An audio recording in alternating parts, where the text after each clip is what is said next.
विभाग की अनुदान मांगों पर चर्चा के दौरान भाजपा विधायक कालीचरण सराफ ने कहा कि सरकार सदन में घोषणा करे कि कोई नया डॉक्टर या फिर पैरामेडिकल स्टाफ लगता है उसकी ड्यूटी दूर दराज इलाकों में हो। उन्होंने कहा कि कम से कम 5 साल तक उसका ट्रांसफर न हो, तभी राजस्थान में चिकित्सा व्यवस्था दुरुस्त हो सकती है।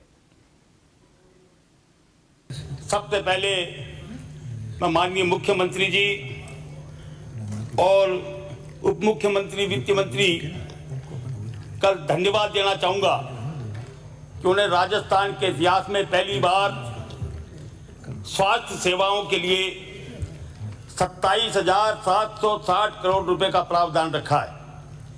पूरे बजट का 8.26% केवल चिकित्सा और स्वास्थ्य पर खर्च होगा, जो पूर्ववर्ती सरकार के 5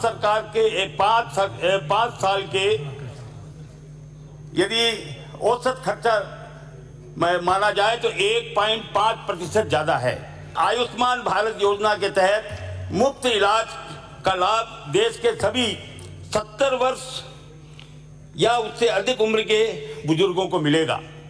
माननीय अध्यक्ष महोदय, मुख्यमंत्री महोदय, और सदन में आज की कार्यवाही को लेकर बात करेंगे। राजस्थान विधानसभा से जन टीवी के न्यूज़ हेड योगेंद्र शर्मा जी इस वक्त हमारे साथ लाइव जुड़ चुके हैं। योगेंद्र जी, देखिए, आज सबसे ज़्यादा जो दिक्कत रही वो गतिरोध को लेकर बात कही जा सकती है, क्योंकि गतिरोध में खुद आसन पर खड़े होकर उन्हें व्यवस्था बनाने के लिए अपनी बात सामने रखनी पड़ी वासुदेव देवनानी को। हालांकि सत्ता पक्ष और विपक्ष दोनों की तरफ से उन्हें आश्वस्त किया गया कि सदन की गरिमा को बनाए रखा जाएगा, लेकिन गतिरोध समाप्त करने के लिए उन्हें आसन पर खड़े होना पड़ा। जो भी वहां पर असंसदीय शब्दों को लेकर बात कही, उनको रिकॉर्ड से निकालने को लेकर बात की गई। लेकिन इन सब के बीच एक तो इसका भी जवाब चाहेंगे, क्या यह माना जाए कि गतिरोध अब समाप्त हो गया है, क्योंकि दोनों ने अपनी तरफ से सहमति जताई है वापस सदन को गरिमापूर्ण तरीके से चलाने को लेकर, और सदन ने भी अपनी तरफ से एक तरह से व्यवस्था बनाने को लेकर उनसे अपील की है। और दूसरा सवाल यह भी रहेगा कि अनुदान मांगों पर चर्चा चल रही है। बजट सत्र में बहुत कम समय मिलता है अनुदान मांगों पर चर्चा के लिए, क्योंकि इसको फिर वाइंड अप भी करना है। तो ऐसे में समय का सदुपयोग हो, इसको लेकर अब लगता है कि आगे अनुदान मांगों पर सही सार्थक तरीके से चर्चा हो पाएगी।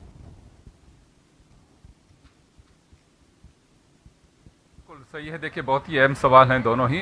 प्रभात, पिछले कुछ दिन से ऐसा चल रहा था कि हाउस के अंदर एक जैसे को मजमा लग रहा हो, कोई सार्थक ना बहस हो पा रही थी। एक सदस्य 10 का खड़ा होता तो 10 सामने से होते थे।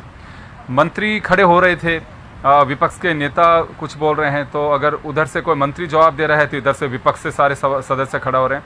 हो हल्ला, बैल में आ जाना, नारेबाजी, ये सब कुछ चल रहा था। बीती रात अविनाश गहलोत जो मंत्री हैं राजस्थान सरकार के, उनका कोई कमेंट था, उसको लेकर के और हंगामा हुआ। इधर से सीएलपी नेता उन्होंने कहा कि आप धृतराष्ट्र की तरह से मत बनिए, आप धृतराष्ट्र मत बनिए, आपका एक विक्रमादित्य का सिंहासन है, उसको लेकर। खैर, लेकिन अब इन तमाम चीज़ों को एक्सपेंज कर दिया गया है, नहीं कि कार्रवाई से हटा दिया गया है, और इसी बात को लेकर के हंगामा रहा। हंगामा जब चर्चाएं हो रही थी तो आई थिंक ये सॉर्ट आउट भी हो ही गया था शून्यकाल में। लेकिन जो स्पीकर हैं उन्होंने कहा कि भाई अगर आपको ऐसा लगता है तो मेरे खिलाफ अविश्वास लेके आइए। तो नेता प्रतिपक्ष हैं, उन्होंने कहा कि अगर ऐसा लगेगा तो हमें विश्वास भी ले आएंगे। इसके बाद में हंगामा हुआ और मुझे डराते हो और मैं डरने वाला नहीं हूँ। ये तमाम जो चीज़ें चली, सदन की कार्रवाई पहले 1 घंटे के लिए, फिर आधा घंटे के लिए, फिर 2 बजे तक के लिए स्थगित करनी पड़ी, और 2:30 बजे वापस से जब हाउस ऑर्डर में आया, उसके बाद में दोनों तरफ से अपनी बातें कही गई।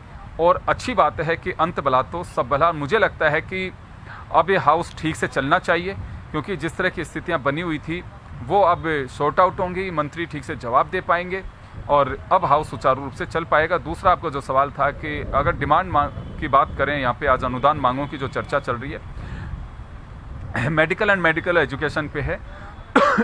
कालीचरण सराफ ने इसकी शुरुआत की है, और कांग्रेस की ओर से डॉक्टर शिखा बराला खुद भी डॉक्टर हैं, एक हॉस्पिटल भी वो चलाती हैं, उन्होंने भी कहा है।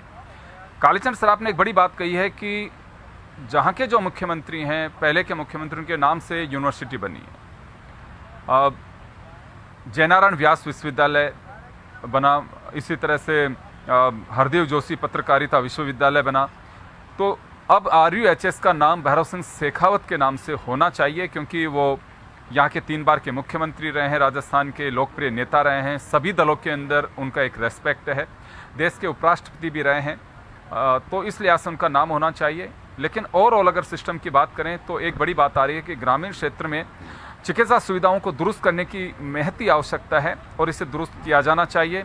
उसके लिए कुछ इस तरह का मैकेनिज्म डेवलप किया जाए जिसमें ट्रांसफ़र पॉलिसी हो, और पॉलिसी के साथ साथ जो व्यक्ति अपनी 5 साल की सेवाएं देने के लिए ग्रामीण क्षेत्र में जाता है तो उसको सुविधाएं भी उसी तरह से मिलनी चाहिए। वो एक डॉक्टर है या नर्सिंग स्टाफ है, अगर वहाँ सुविधाएं नहीं होंगी तो कोई रुकना नहीं चाहेगा।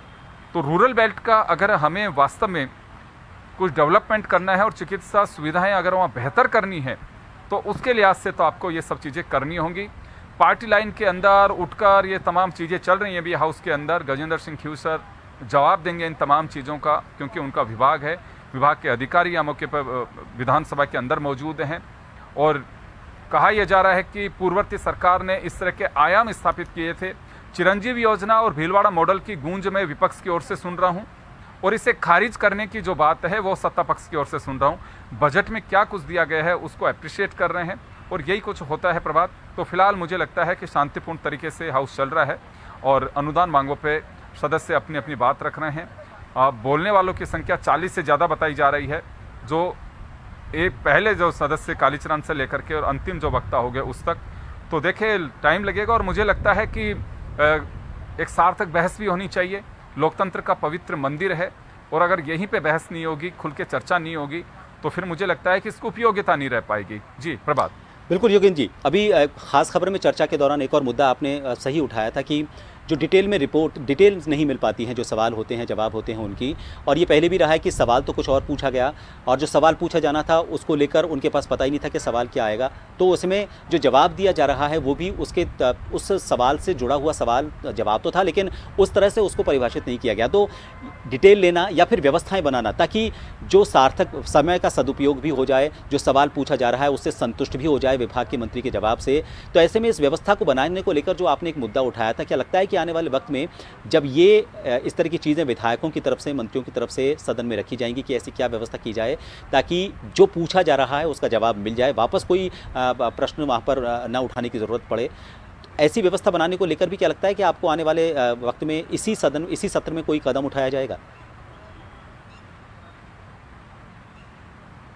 देखिए प्रभात, एक बड़ी बात यह है कि जब गतिरोध था तो उस दौरान ये बात भी उठाई थी टीकाराम जूली ने कि सब सवाल कुछ पूछते हैं और सवालों के जवाब कुछ और मिलते हैं। हालांकि संसदीय कार्य मंत्री जोगाराम पटेल ने इसे खारिज किया था, लेकिन यूनुस खान जो अभी निर्दलीय विधायक हैं, पूर्व मंत्री हैं, बीजेपी से 2 बार विधायक रह चुके हैं, 2 बार मंत्री भी रहे, उन्होंने भी इस बात का इंगित किया था कि मेरा एक सवाल है, मैं आरोप नहीं लगा रहा, लेकिन हमें सही तरीके से जवाब देनी चाहिए, सदन को गुमराह करने वाली बात है, और अगर गलत है, किसी ने जानबूझ करके गुमराह किया अगर मंत्री को, तो उसको सज़ा मिलनी चाहिए। ये बात आई थी सामने। तो मुझे ऐसा लगता है कि जब स्पीकर के सामने कमरे में चर्चा हुई होगी तो आई थिंक ये बिंदु भी रखा गया होगा। और देखिए सदन की गरिमा है, अगर गलत आंसर आएंगे और सार्थक बहस नहीं हो पाएगी तो मुझे लगता है कि सवाल खड़े होंगे।